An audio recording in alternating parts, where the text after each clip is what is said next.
Hey guys, welcome to my channel. My name is Aya and thanks for tuning in. So if you're a returning subscriber, welcome back and thanks for coming back. I know it's been so long since I dropped a YouTube video, but I'm back and today's video is a client makeup tutorial. So jumping right into this video, I already did her eyebrows and concealed underneath her brows off camera.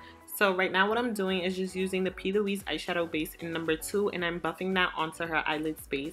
This is one of my favorite eyeshadow bases, guys, and I use this shade number 2 on all skin tones, so it's very versatile. So the eyeshadow palette that I'm using for today's look is the Morphe and James Charles palette.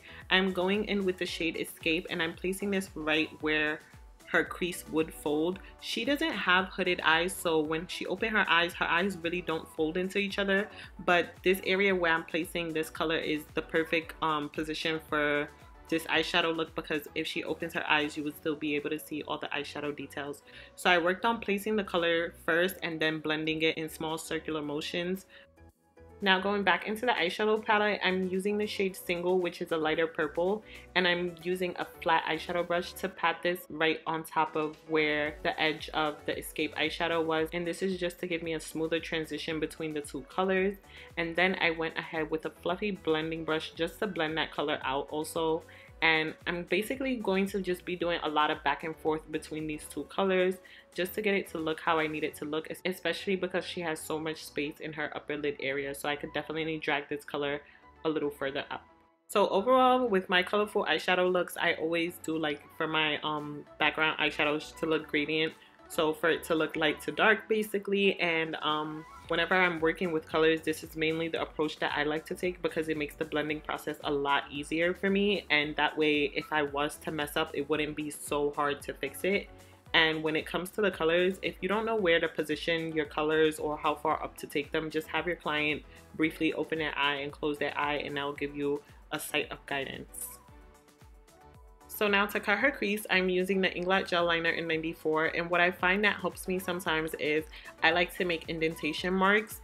The indentation marks definitely do help me achieve a more precise cut crease finish. So if you're a beginner at cutting creases and you struggle a lot, definitely try the indentations. It might not come out perfect, you might have to fix a few spots here and there, but it definitely does help, especially if you have clients with very hooded eyes.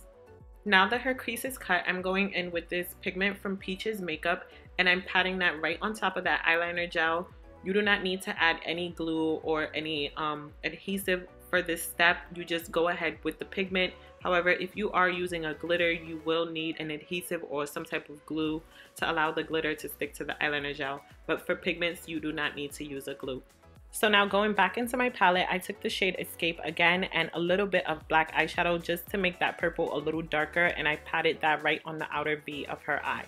Now for the final step of this eye look, I'm going to give her a wing liner. I'm using the Wet n Wild Megaliner in Noir. Wing liners on different eye shapes have a different process in my opinion. If you guys would like an in-depth tutorial on how I do wing liners on clients with hooded eyes and non-hooded eyes, feel free to let me know down below and I'll definitely drop that video for you guys. So now moving on to the face, I'm just taking a wet makeup wipe and I'm just wiping away any excess fallout that I had from the eyeshadow and the pigment.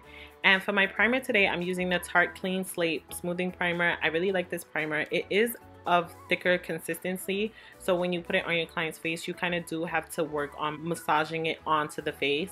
And it does smell really good. A lot of my clients tend to say, "Ooh, it smells good." So I really like this primer, and it definitely does give you a smoother surface to work with. Okay, so now for her lashes, she did have lash extensions on, and in cases like these, I do like to give my clients the choice to add or to leave their lashes as is, but hers weren't full enough to pop out for the makeup look, so we decided to add 25mm lashes for a more dramatic effect. Then I went in with a clean spoolie and I carefully brushed the lashes upwards so they can blend together better. So this is what we have for the eyes. Don't mind the fact that she looks so serious, guys.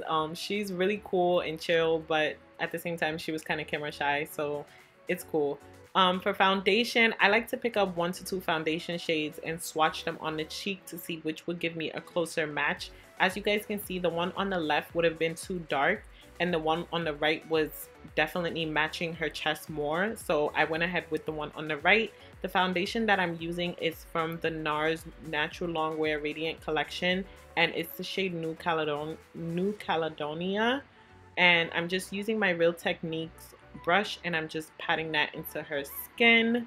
I really like this brush because it definitely gives you like a really nice finish. Well, the brush and the foundation together, they work really great together. So yeah, I'm just working on buffing that into her skin. Now, using the concealer that I have left on the back of my hand, I'm using an angled concealing brush just to clean up underneath that wing liner. This definitely does make a difference. It helps the wing liner stand out more. And I don't recommend skipping this step, honestly, guys, because I definitely think it makes a difference. For concealer underneath her eyes and the bridge of her nose and her forehead and her chin, I am using the Tarte Shape Tape Concealer. I will list the exact shades that I use down below in the description bar, and all the other products that I use for this whole video will be listed in the description bar also, so be sure to check that out. So right now I'm just working on concealing the top of her brows, and I like to do this step after I do the foundation because it prevents you from having that halo effect on the brows. We don't want halo brows, so I suggest doing it after if you don't feel like doing it before you do the foundation. So right now I'm just using my damp beauty blender and I'm just blending out all that concealer. Notice that I'm not really dragging the concealer down. I'm keeping the concealer all in place and I'm just blending it out. And this brings more light back into her face.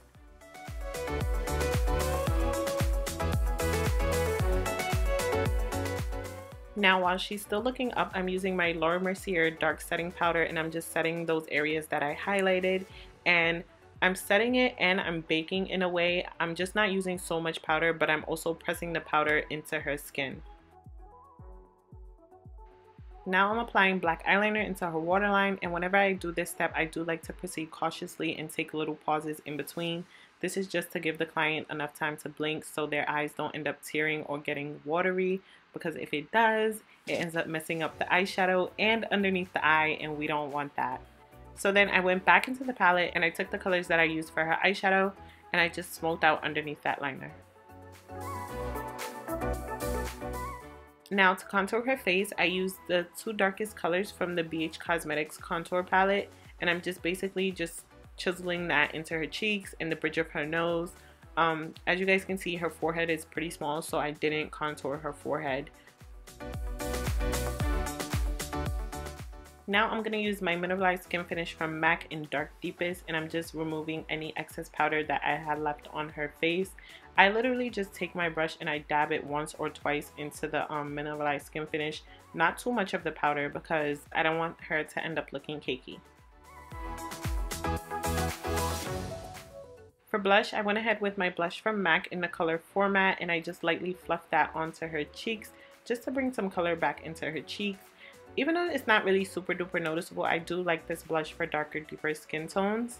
For highlight, I believe I used my Anastasia Beverly Hills highlighters. I can't remember the names off the top of my head, but I will list them down below in the description bar.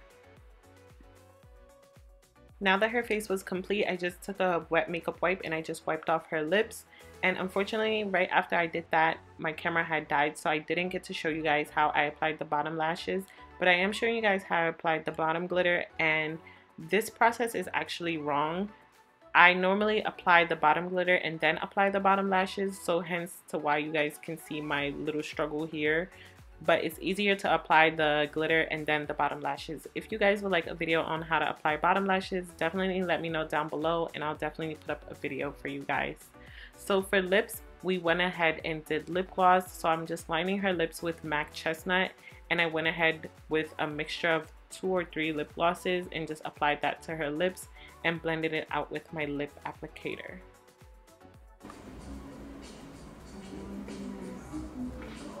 It brings the hair out so much. Yeah, the color. The hair was already fine though. I love this. Oh my god. So this is the final look. I really hope that you guys enjoyed this video.